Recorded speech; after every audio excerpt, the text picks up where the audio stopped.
It's Linda Cobb, and you are talking dirty with the Queen of Clean. Hey, everybody, welcome to today's show.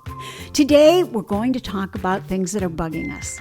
And I mean things that are really bugging us, like flies and ants and cockroaches and gnats and fruit flies. And I'm going to give you some great recipes for a bug repellent that uses natural things and works great. But before we get started, I want to remind you that you can go to queenofclean.com 24/7 and type a question that you might have into our library, and answers to that question will pop up. We have hundreds of answers in the library. So any problem you're having, type it in, and lots of different ideas will pop up, and you can select the one that will work best for you. So that's queenofclean.com in the library, and the Queen is at your fingertips 24/7. Now, let's talk about something I get a lot of questions on, and that's ants. Ants on the counter, ants on the corners of the floor, ants, period. Now, first of all, you want to wipe down counters with white vinegar, and it needs to be just undiluted white vinegar. You can also sprinkle dried mint or red pepper where ants are entering the house. Now, to make a bait that will kill ants is very easy to use. To kill ants in the house, mix a combination of 50% 20-mule team borax. Now, you buy that in the laundry additive aisle. So it's 50% 20-mule team borax and 50% confectioner's sugar. And that's the same sugar that you make frosting with. Place this in a cardboard box. Now, a jewelry box works great because it's small, and you will tape it shut. That keeps prying eyes, prying noses out of it if you have pets. Poke several holes in the side of the box with a sharp tool, a nail, whatever you have, to allow the ants access. Place inside where you're noticing ants. Now, this could be in a cupboard, this could be at the corner of a counter, this could be in the corner of the floor, wherever you're seeing them. They will go in and they will carry this mixture back to the nest to feed the queen and the other ants, and soon they will all be dead. Now, another mixture you can put in the box is a tablespoon of sugar and a tablespoon of baking soda. This will also kill the ants. And you know what? This is such a safe pesticide. So good for you, your family, and your pets that you never have to worry about it. Now, what else is bugging us? Oh my gosh, fruit flies, gnats. They're horrible. Regular flies. It's that time of year. Fruit flies, gnats, regular flies, they're haunting our kitchens and our homes. And you guys have been writing to me by the tens and tens and tens, saying to me, what can I do? Well, what to do? You make a fly trap. Make sure you remove all old fruit from the area first, though, and empty your trash frequently. Now, take a fruit jar. A small one is fine.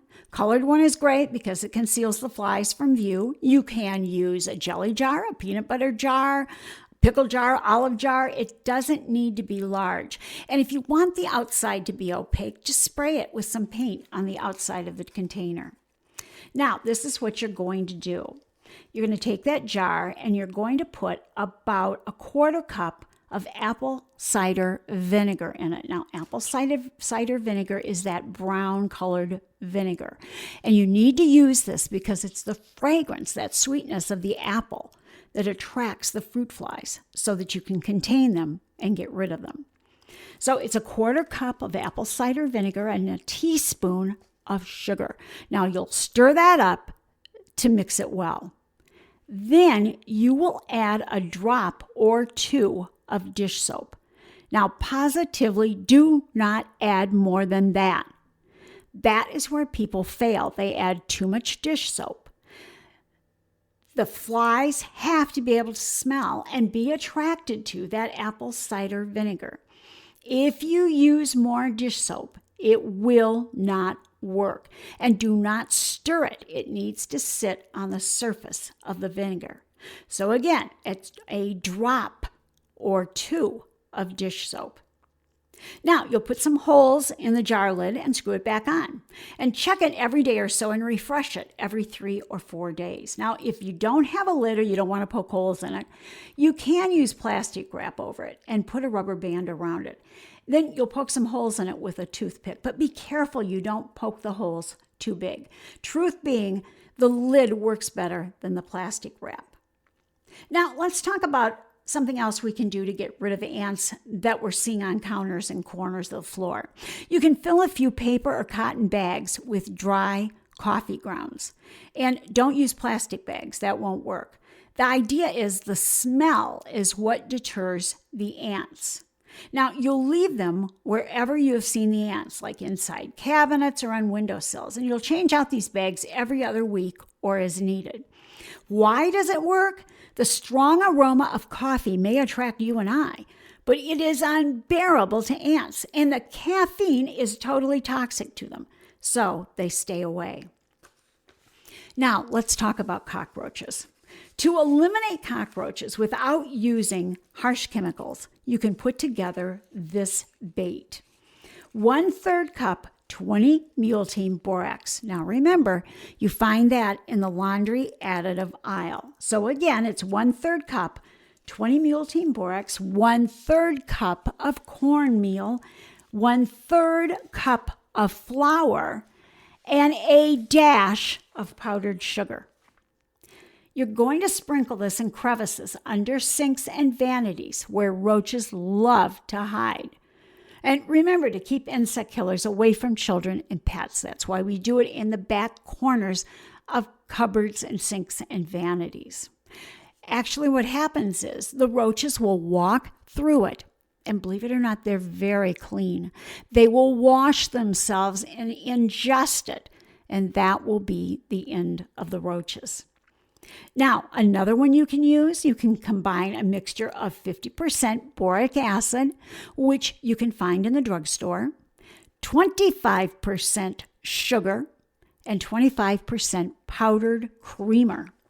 Again, sprinkle it in dark, warm places that roaches love to hide. Now, behind the stove is good, behind refrigerators, under sinks, in cabinets, all of those places. And again, it works because they walk through it, clean themselves, and ingest the powder and die. And in this situation, it's the boric acid that does that.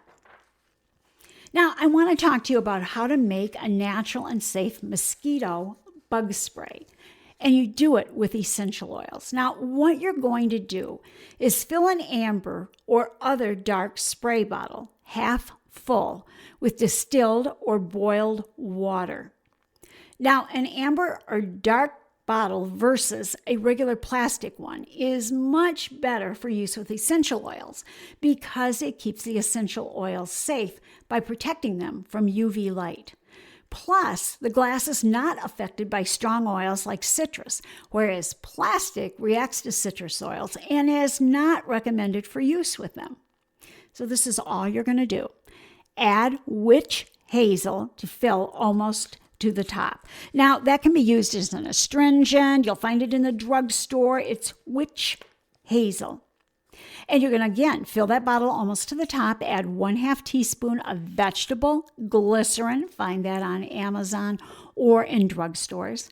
And 30 to 50 drops of the essential oils that you like to achieve your desired scent. Now, the more oils you use, the stronger your bug spray will be. Use your homemade essential oil bug spray as needed throughout the day. And change out the mosquito repellent scent by playing with different combination of oils. Now, a couple that I have found work really well and that I love are 10 drops of lemongrass, 10 drops of lemon eucalyptus, and 5 drops of tea tree oil and 5 drops of basil. So again, 10 drops of lemongrass, 10 drops of lemon eucalyptus, 5 drops of tea tree oil, and 5 drops of basil. Another one you can use is 25 drops of lavender and 25 drops of peppermint. These things will all work great. Now, for bug bites. Can you do where you're not using chemicals and you can have it handy for you? If a mosquito bite leaves a stinging sensation, it makes you want to scratch it off, and try this. Just mix 10 drops of peppermint and 10 drops of tea tree oil together with some carrier oil. Now, I like to use almond oil as my carrier oil, but you can use things like jojoba, you can use coconut oil, any of those things are good carrier oils. So again, just mix 10 drops of peppermint and 10 drops of tea tree oil together with some carrier oil and apply it to the skin where you have mosquito bites. The cooling sensation of the peppermint will take the itchiness out, and the antifungal property of the tea tree oil will help treat those bites. Those things work great. And, my kids and grandkids have put it to the test when they go camping, and it works great for them. But remember, when using essential oils, use a dark bottle. Now, you can order those on Amazon. You can find them in drugstores, places like that. Now, let's talk about something else. Let's talk about flower pot planting. Now, when you're planting flower pots, the best thing you can do is have a hole in the bottom of the pot so the water runs out and you don't overwater the plants. Problem with that is that the dirt runs out too and makes a mess. So this is what you're going to do. You'll cover the hole in the bottom of the flower pots with coffee filters to keep the dirt from running out. Now, what I do is I put in the coffee filters and then I put a few appropriate size stones on top. You can even use marbles if you want to. Then you'll fill it up with the dirt. And one last thing you can do for spatter-free watering is put marbles or stones on top after you fill the pot. Those things work great for potting plants and flowers. Now, let's move on and talk about how to water plants that you have outside. You can use something that you've cooked with. Water your plants with water from boiling eggs.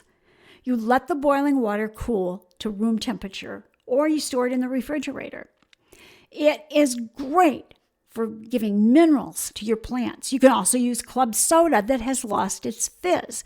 Now, it has to be stale. So if you've got leftover club soda, leave the lid off till it gets stale. And then water with that. Again, great minerals. Cold coffee or tea also works. You just want to make sure that none of that runs out onto the carpet if you're using it in the house. Now, one last thing I want to talk about today is flowers and vases. Now, to make flowers last longer, water with a solution of 1 quart water, 2 tablespoons of lemon juice, 1 tablespoon of sugar, and 1/2 teaspoon of liquid bleach. Now, this solution you will add to your flower container. You can also add this to florist arrangements to help them last longer. The lemon oil and the bleach kill the bacteria that causes the mold and the nastiness in the vase, and will also cause the flowers to dry sooner. Now, the other thing that you can do is make sure that you pull off any leaves that are going to be below the surface of the water. So you don't have to fill a vase all the way full. Fill it halfway up. Strip those leaves, cut those stems on an angle, and use this solution. And again, that was 1 quart of water, 2 tablespoons of lemon juice, 1 tablespoon of sugar, and 1/2 teaspoon of liquid bleach. Now, after you've got flowers and they die, how do you clean that vase? Well, one of the things you can do on a narrower necked vase is to put some water in it. And I like to use some warm water. And then put in some dried rice and start and shake it really, really well. You can also add in a few drops of liquid dish soap and just shake, shake, shake, shake, shake. And that will help clean out the inside of the vase. When you're done, pour that out down the garbage disposal. And then rinse the vase really, really well. If it's a wide mouth vase, of course, cleaning it is easy because you're going to use a brush. Now, if you've got hard water stains on the inside, soak it in white vinegar for a while and then give it a good scrub. Now, before we leave, let me remind you that I have a private Facebook page called Queen of Clean Insiders. We share tips, tricks, ideas, recipes, everything on that page, and it is private by invitation only. So if you want to join, go to Queen of Clean Insiders on Facebook and hit join. We will look at your application, we will get you approved, and you will be a member of Queen of Clean Insiders. And I share information there that I don't share anywhere else, which is always fun because you see it before anybody else does. And you're so good about helping each other. I cannot believe some of the great ideas that people have had for cleaning, and even I have learned some things. So until we meet again next week, keep it clean, guys, and thanks for talking dirty with the Queen of Clean.